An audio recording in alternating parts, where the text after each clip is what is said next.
Jaribu kufungua.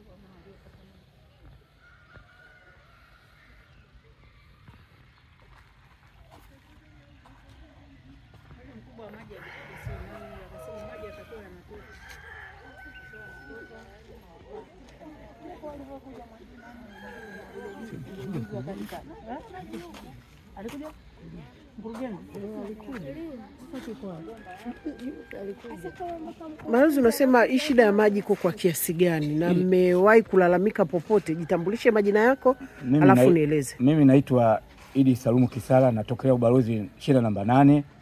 Hii adha ya maji karibuni na mwezi yanasumbua maji. Wananchi kila mara kwa mara wafika kwangu kunilalamikia swala la maji. Na swala la maji tulishalalamikia, alikuja viongozi, alikuja hapa mkurugenzi, akatueleza kuwa maji yatakuwa yanatoka mara kwa mara, lakini sasa imekuwa kama vile ni siasa. Na haya masuala ya maji sasa kama tunacheza na maisha ya wananchi. Na wananchi wanatakiwa wapate huduma, ni haki yao kupata maji. Mama alisema kina mama watatuliwa ndoo. Sasa hivi naona ndoo haituliwi kupitia kina mama. Naomba serikali swala hili litizame kwa upande wa pili ili watu wasihangaike maji. Maji yanatoka saa 7 usiku. Si salama kwa maisha ya binadamu maji kutoka saa 7 usiku. Unasema maji yanatoka saa 7. Ni kweli haya maji saa hizi yanatoka? Saa hizi hayatoki. Au akina mama wenyewe waseme, haya maji yanatoka? Hayatoki. Maji hayatoki. Nyie mko hapa toka muda gani? Mmoja azungumze. Toka jana tuko saa 3 tuko hapa. Maji tunangojea maji mpaka saa 4, saa 7, saa 8 tumelala saa 8 ya usiku. Saa 10 tumerudi tena saa 10 maji hamna.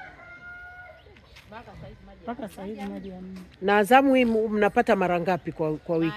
Mara moja. Na hapa sasa ukiwaambia wanakuambia zamu shapi. Na siku wakitoa wanatoa masaa 2 wanakata. Yanakata masaa 2 yanakata. Kwa hiyo nyie mnafikiria nini kifanyike? Serikali tusaidie pate maji. Hii kero ndo mara ya kwanza hii au ni mara kwa mara imekuwa? Haya ni mazoea, mara yani ameshazoea. Na kwa nini watutolee maji usiku?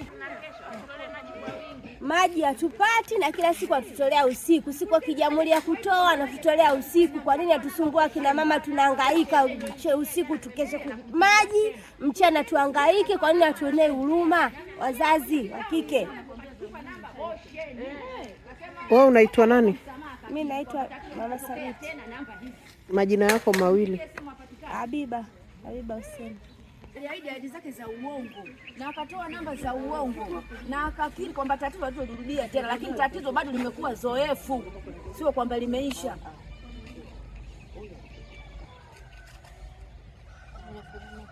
Wanatufikiriaje na maisha yetu sisi yamekuwa maisha hatarishi.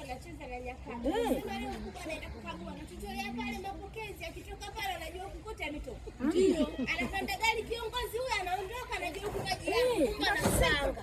Huyu anahangaika na kuangalia maji yakishafungua tembea jamani, angalie je maji hao watu wamepata. Sasa mambo gani ya kutuletea mradi wa tukange usiku kucha maji hatupati?